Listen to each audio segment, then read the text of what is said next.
Three brutal words of life. Number 1, suicidal thoughts. Number 2, depression. Number 3, mental disorder or mental health. If you are connected with any of these brutal words, then this interview is for you. If you are not, then again this interview is for you for your awareness. Welcome to yet another episode of Life Loosened Up, where I spread the awareness and share the meaningful conversation with the hope of making change in someone's life. I was skimming through LinkedIn feeds and then I came across a good post about suicidal thoughts, depression and mental disorder, and instantly I connected to that post, and it was written by Ashley Kesner, and that's the reason I invited her for the interview. 3 takeaways from this interview. Number 1, dark side of Ashley Kesner. Number 2, how did she came out of this dark side? Number 3, do you know what affirmations are? Watch this interview. So guys, buckle up your seats, watch this show, spread this show, and please don't forget to subscribe to our channel. Presenting to you Ashley Kesner. We are live now. Welcome to Life Loosened Up.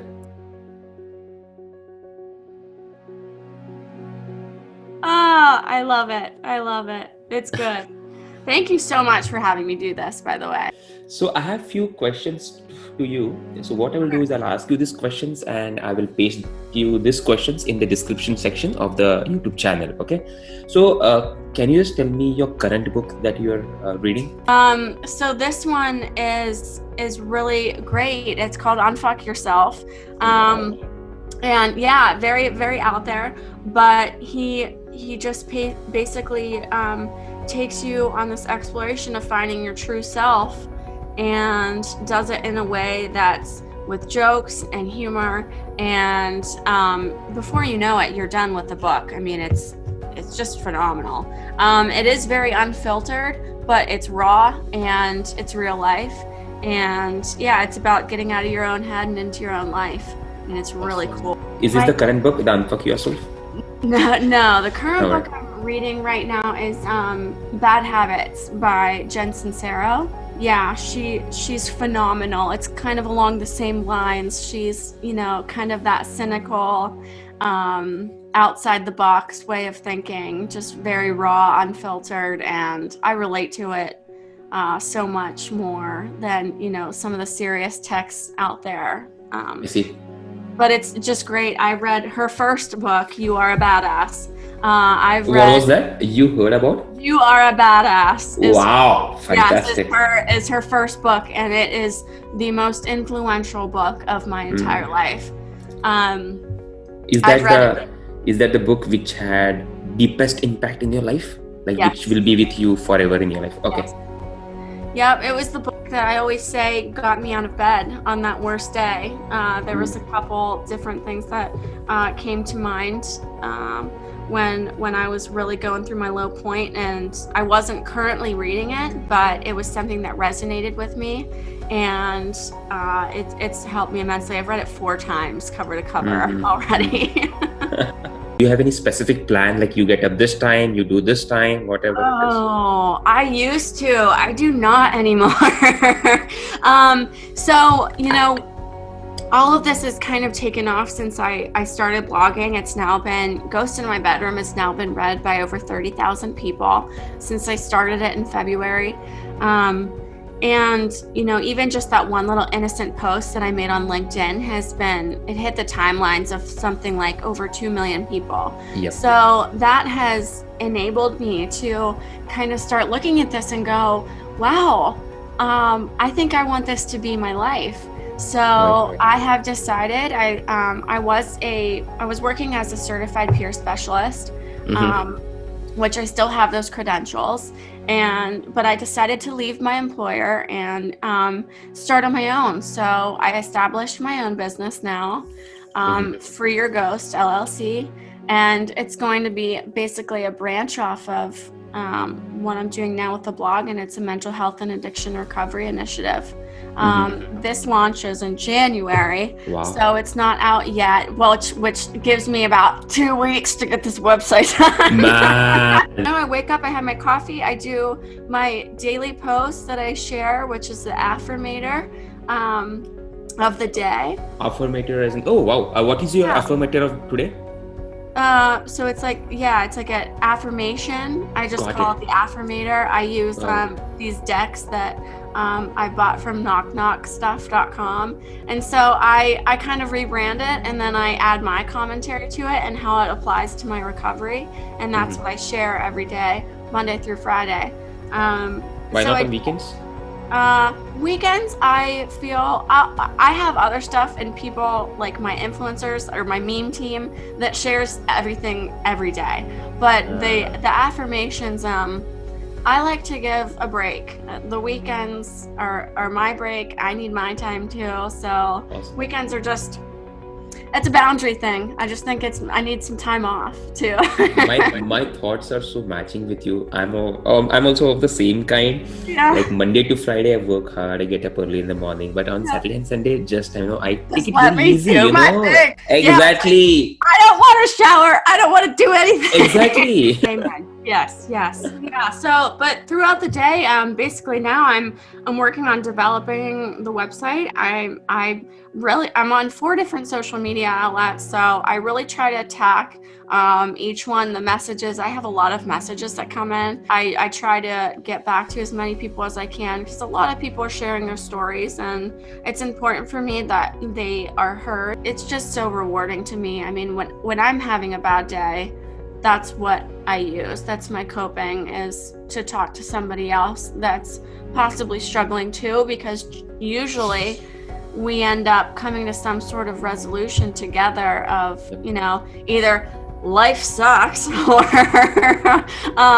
this is how we'll get through it. So it really is just all around. I know that this is the path that I'm supposed to be on. And, just from sharing and then listening, I know that it's healing others, but it's healing me too. And that's where it's at. That's the beautiful part. Describe the darkest day of your life. Yes. The darkest day of my life, surprisingly enough, was not the day that I tried to take it. The darkest day of my life was about 4 months after that. Actually, was in this past February, when I found myself in the darkest depressive episode of my life. I had been an inpatient months prior after my suicide attempt, but fell back into the vicious cycle of addiction and didn't see a way out. 2 weeks I spent in bed, not eating, not bathing. My daughter's father had taken her from me at that point, and rightfully so, because he didn't believe that I could be the mother to her that she deserved. So without her and feeling like I really had nothing left to live for, I was just lying in bed. And I was struggling mainly because, I had just been an inpatient. I had just came to this awesome spot where I decided to be sober, and I was going to get my life back together. And then it just all fell apart so quickly. And to sit with all those emotions were debilitating and exhausting and lonely. At that point, I didn't know how to talk to anybody about what I was feeling, because I didn't know what I was feeling. I just knew that I was in a really, really dark place, and I didn't want to live as myself anymore. So that's when, I thought, well, there's 2 options here. There's try one last final time at taking my life, or let's go hard and commit to sobriety and do this. And I got to do it in a way that keeps me accountable, and that means I need to tell my entire world. And that's when Ghost in My Bedroom was created. Awesome. That's so nice. Speaking of suicide attempt, Ashley, this is a bit on heavier side. What made you think about suicide? As in, do you remember the thoughts you were having back then? Yeah, I've had, being diagnosed with major depressive disorder, suicidal ideation, I think, is quite normal. And I hate to say that, but I should have pegged it long before then. When I was thinking about how life would just be easier if I wasn't here. I bet you no one would miss me. Thoughts like that I would have frequently. As my drinking got worse, I started to think, I can't do this anymore. I don't want to live anymore. I'm just going through the motions. I'm just walking through my day.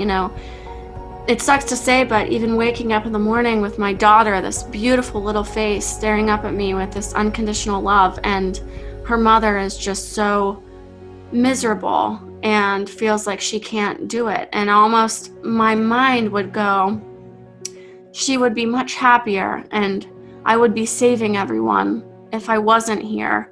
Those were the type of thoughts that were running through my head when inevitably it ended up coming to a point where I made it real and I made a plan, and I attempted to take my life.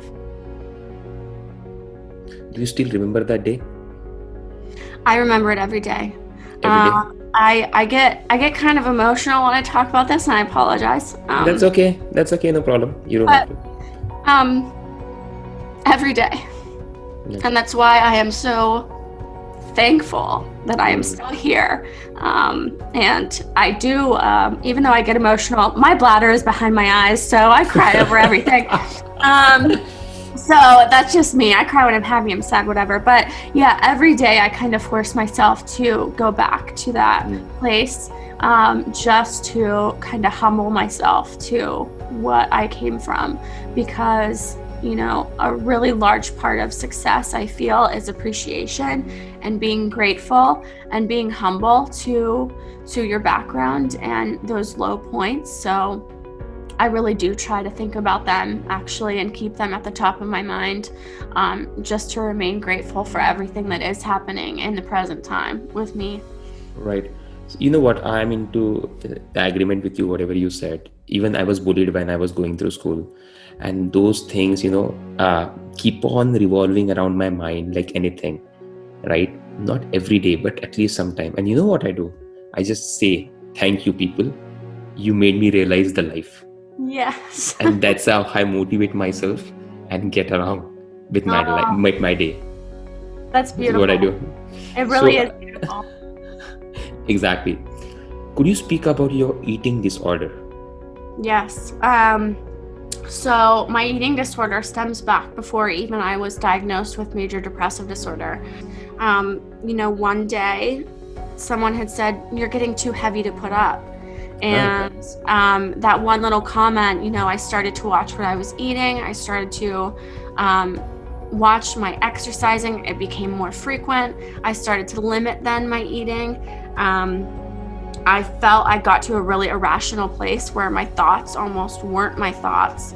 And that escalated from there into anorexia, where I was eating only about 200 calories a day for a while.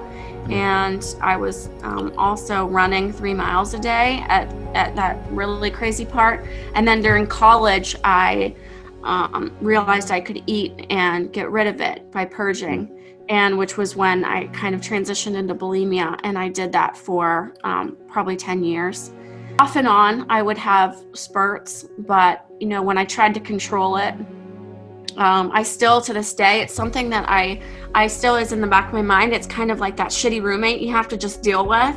And that's how I look at the eating disorder. I actually personified her. Her name is Becky. It's how I deal. It's how I handle her. I see. Okay. So yeah, damn it, Becky. Sometimes she comes in and I have to kind of shun her away. But there are steps that I do and take. I don't eat very large meals, preventing myself from getting that full feeling to the point where I would want to get rid of it. But when I treated my depression, I'm at a good, stable, healthy place now where I eat, very healthy, whole foods, good meals. I don't feel bad about eating anymore. And that's where it's at, and that's enough for me at this point. Speaking about depression, Ashley, did you see anyone, like any doctor, any psychologist, or did you do any talk therapy? Do you remember anything of that sort? Because people who are going through right now, they should take away something from this podcast. Absolutely. So when I was diagnosed with major depressive disorder, I was seeing a psychiatrist and a psychologist at the same time to kind of help me with that. The psychologist for the mindset, the psychiatrist then for the medication management. So I had gotten on medication at that time for my depression, and they had put me on one that was hopefully something that was going to cure those OCD tendencies and perfectionist mindset with the eating disorder, as well as the low serotonin levels that I was not able to produce from an antidepressant. And I did really well with that. That lifted the fog. The medication lifted the fog for me. Where I failed was feeling good after about 4 years and weaning myself off of them. And that was a big mistake. So if anything, I would always suggest that you keep your doctor involved. And if you're going to do something like that, do it with doctor's help, because that was something that shouldn't have happened. And I made that choice, and it was a choice for, I shouldn't have on my own. Now I'm back, and I did therapy. I did Talkspace.com has text-based therapy. It worked really well for me because I was a single mom. And even before that too, I used it because I didn't have to sit in a doctor's office, because some people get really intimidated by talking about their shit in front of someone face to face. So those new telehealth technologies are phenomenal when it comes to therapy. I did it for a while. I actually have gotten to such a stable place. Personally, at least I feel, I do not currently see a therapist. I have a wellness team, I say, which includes my best friend that is trained professionally in physical fitness type of programs. So he helps me with the mental exertion in doing exercise. And then I have 3 ladies, one of which she is a social work student. So she's kind of like my mental health guru. But 3 ladies that I come to that are in my close circle that no matter what, I know I can rely on to discuss how I'm feeling. But I've gotten to a really good self-aware place that I can distinguish between my dumb brain, my bestie likes to call it, and my smart brain. The dumb brain being those irrational thoughts like you're worthless, your life doesn't have purpose. And then my smart brain comes in and goes, shut up, she's awesome. Exactly. That's really, this is what terms I have in my mind: monkey mind and monk mind. Yes. It's the same thing. Yes. It's the same thing. So do you think only doctors or wellness team can help you get through that depression? Because I see a good positive environment around you. I know you don't want to talk too much about your spirituality, but do you want to talk about it in a bit? What do you think about spirituality, like other things, like which will keep you positive and motivated? Yes, absolutely. There have been moments where, initially I think I was relying heavily on myself to do this. And I wasn't necessarily a believer. And I don't think a lot of people that struggle with addiction or mental health issues, I think they struggle with the spirituality side of things too, because, why would the big man do this to us? But I've looked at it as purely a blessing now, and I believe that spirituality is a progressive journey. I think it just gets better the more you open your mind and heart and be willing to kind of learn about it and listen. You might not accept it initially, but after you do open your heart and mind and start to feel that presence build in you day by day in your journey, it has become something that I rely on heavily. I believe in prayer. Something that really drastically changed my life was the day I decided to stop praying for things and ask the big man to, how can you use me? Just use me as you see fit. And that's when my life really just started to monumentally change. Awesome.